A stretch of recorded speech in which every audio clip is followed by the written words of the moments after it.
शास्त्रों में वर्णित गोवर्धन पूजा कथाओं के अनुसार द्वापर युग की बात है। एक बार देवराज इंद्र को अपनी पूजा आदि किए जाने पर अहंकार हो गया। उस समय द्वापर युग में धरती पर लीला कर रहे भगवान विष्णु के अवतार श्री कृष्ण इंद्रदेव का अहंकार तोड़ने को सोचा। एक बार जब सभी ब्रजवासी अन्नकूट के लिए पकवान बना रहे थे और इंद्रदेव की पूजा की तैयारी कर रहे थे, तो कान्हा ने यशोदा माँ से पूछा, भैया आप लोग किसकी पूजा की तैयारी कर रहे हैं? माँ यशोदा ने कहा, लल्ला हम देवराज इंद्र की पूजा करने जा रहे हैं। वह वर्षा करते हैं जिससे हमारी फसलें उग पाती हैं। भगवान श्री कृष्ण ने कहा, मैया हमें तो गोवर्धन पर्वत की पूजा करनी चाहिए, क्योंकि हमारी गाय वहीं चलती हैं और इंद्रदेव का दर्शन भी नहीं होता और वह तो पूजा न करने पर क्रोधित भी हो जाते हैं। भगवान श्री कृष्ण ने ब्रज के वासियों से इंद्रदेव की पूजा करने के बजाय गोवर्धन पर्वत की पूजा करने के लिए कहा।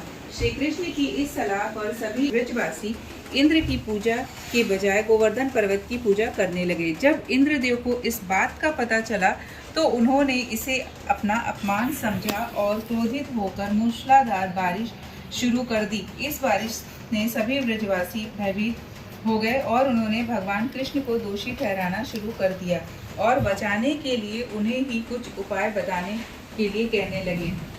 इस पर भगवान श्री कृष्ण ने सभी ब्रजवासियों से गोवर्धन पर्वत के पास इकट्ठा होने के लिए कहा।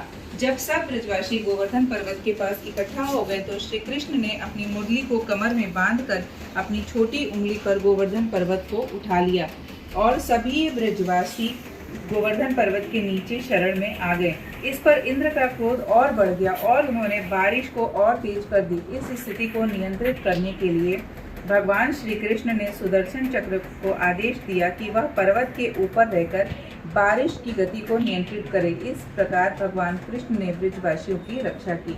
इंद्रदेव को यह सब देखकर महसूस हुआ कि कृष्ण कोई साधारण व्यक्ति नहीं है। फिर इंद्रदेव ब्रह्मा जी के पास पहुंचे और अपनी समस्या बताई।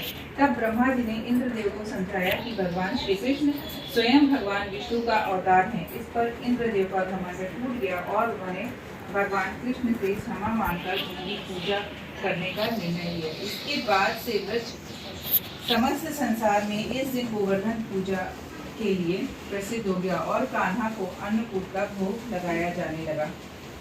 भगवान श्री कृष्ण ने 7 दिनों तक गोवर्धन पर्वत को अपनी उंगली पर उठा के रखा था। 7 दिनों के बाद जब भी भगवान श्री कृष्ण ने पर्वत को नीचे रखा और सबने कृष्ण की पूजा की, उसके साथ ही साथ भगवान ने गोवर्धन पूजा की और फिर जो इस दिन भगवान श्री कृष्ण की विधि विधान के साथ पूजा की जाती है। इस दिन गोवर्धन महाराज की भी पूजा की जाती है और उनकी परिक्रमा की जाती है। इस दिन पूजा के बाद गोवर्धन कथा का पाठ करना भी बेहद जरूरी होता है। इसके बिना पूजा अधूरी मानी जाती है। गोवर्धन महाराज माथे मुकुट विराजे, ओ गोवर्धन महाराज।